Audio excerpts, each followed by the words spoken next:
ভাই আসসালামু আলাইকুম। ওয়ালাইকুম সালাম ভাই। ভাই ভালো আছেন নি? আছি ভাই।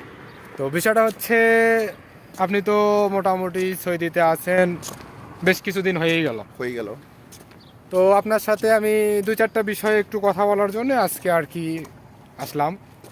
তো বিষয়টা হচ্ছে এরকম যে অনেকেই বলে যে প্রবাস অনেক শখের জায়গা, অনেক টাকা পয়সার জায়গা।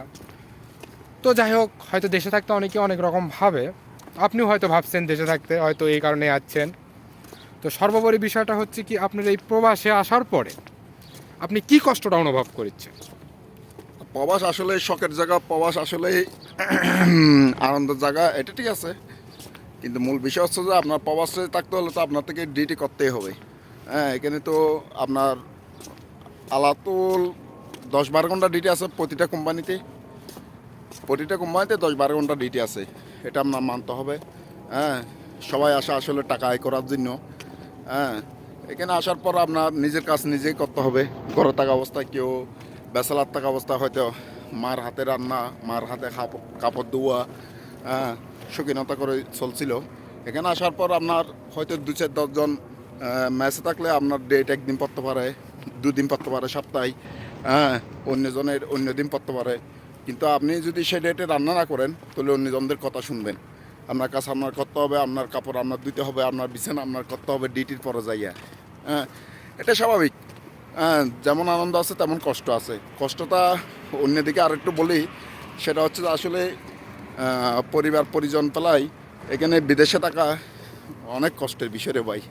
হ্যাঁ, সবসময় ডিউটি অবস্থায় আসলে মনে পড়ে যায় মা বাবার কথা, মনে পড়ে যায় বউ বাচ্চার কথা, মনে পড়ে যায় সব আপন জনদের কথা। হ্যাঁ, বিশেষ করে আসলে সবার কথা মনে পড়ে যায়। করার কিছু নাই, তারপরেও মনকে সান্ত্বনা দিয়ে আপনার থাকতে হবে। হ্যাঁ, মনকে সান্ত্বনা দিয়ে আপনার বিদেশে থাকতে হবে, ডিউটি করতে হবে, আপনার টাকা আয় করতে হবে। আপনার মনকে সান্ত্বনা দিয়ে মনকে বুঝাইতে হবে যে কেন আমি টাকা আয় করতে আসছি। হ্যাঁ, যে কোনো কষ্ট বিনিময়ে আমি টাকা আয় করবো, এটা হলো 100%। হ্যাঁ, যেমন কষ্ট আছে তেমনি আবার আনন্দ আছে, সুখ আছে। সর্বোপরি যে বিষয়টা হচ্ছে, এটা হলো সর্বোচ্চ কষ্টের স্থান কোনটা, যে আপনার কাছে এই প্রবাসে মনে হয় সবচাইতে এটা বেশি কষ্টদায়ক? আমার সবচেয়ে বেশি কষ্টদায়ক কষ্ট আসলে আপনজনদের তুই এখানে আপনার বিদেশে আসা। হ্যাঁ, এখানে বিদেশে আসা আসলে সবচেয়ে বেশ করে মার কথা মনে পড়ে, বাবার কথা মনে পড়ে, আর তারপরে তো আমার একজন মেয়ের কথা মনে পড়ে। হ্যাঁ, বেশ করে ঘুরে ঘুরে আমার মেয়ের কথাটা মনে পড়ে। হ্যাঁ, এরপরে তো আমার বউ। হ্যাঁ, বউ তো আসলে একটা মানুষের জীবনে অর্ধাঙ্গিনী। হ্যাঁ, বউ তো আপনার সুখ দুঃখের সব পাশাপাশি। হ্যাঁ, এটা আপনার মনে রাখতে হবে। আসলে আপনার যখন আর্থিক অবস্থা খারাপ হয়ে যায়, একসময় আপনি ভালো অবস্থানে ছিলেন বা ব্যবসা বাণিজ্য আপনার ভালো হয়েছিল। হ্যাঁ, একসময় আপনার কিন্তু টাকা পয়সা আলা তুলছিল। হ্যাঁ, হয়তো বা আপনাকে সবাই লাইক করতো, ভালোবাসতো। একসময় দেখা যায় এক পর্যায়ে এসে আপনার যখন ব্যবসা বাণিজ্য খারাপ হয়ে যায় বা আর্থিক অবস্থা খারাপ হয়ে যায়, তখন আসলে আপনজনদের মাঝে কেউ না থাকলেও বউ পাশে থাকে আপনার সবসময়।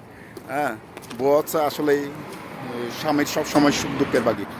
তো যারা আসলে বউকে অবহেলা করেন তারা কখনো বউকে অবহেলা করবেন না। হ্যাঁ, তারা বউকে অবশ্যই পাশে রাখবেন। মনে রাখতে হবে বউও আপনার সবচেয়ে সুখ দুঃখের সাথে। সর্বোপরি সবচেয়ে বড় কথা হচ্ছে, প্রবাসটা আসলে শখের জায়গা, মূলত সুখের জায়গা নয়। সেটা হচ্ছে বিষয়টা সর্বোপরি এরকম, প্রবাসে হয়তো সবাই অনেক দামি দামি জিনিসপত্র ব্যবহার করে, অনেক দামি দামি খাবার খায়, কিন্তু দেশ, মা বাবা, আত্মীয় স্বজন, প্রিয় মানুষগুলোর কথা যখন মনে পড়ে, তখন আসলে প্রবাসটা আর প্রবাস থাকে না। প্রবাসকে মানুষ যতটা শখের আর সুখের মনে করে আসে, বাস্তবিক দিক থেকে প্রবাসটা হয়তো শখের কিন্তু সুখের না। এটাই হচ্ছে সর্বোপরি মোট কথা।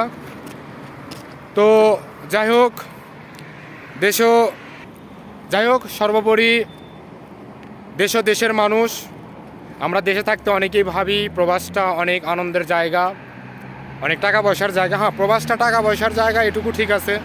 প্রবাসে থাকলে আপনি অনেক দামি দামি খাবার পাবেন, এটাও ঠিক আছে। অনেক দামি পোশাক পরতে পাবেন, সেটাও ঠিক আছে। কিন্তু দেশ ও দেশের মানুষের কথা, প্রিয় মানুষগুলোর কথা, সর্বোপরি মা বাবার কথা যখন মনে পড়ে তখনটা আসলে প্রবাসটা সুখের থাকে না।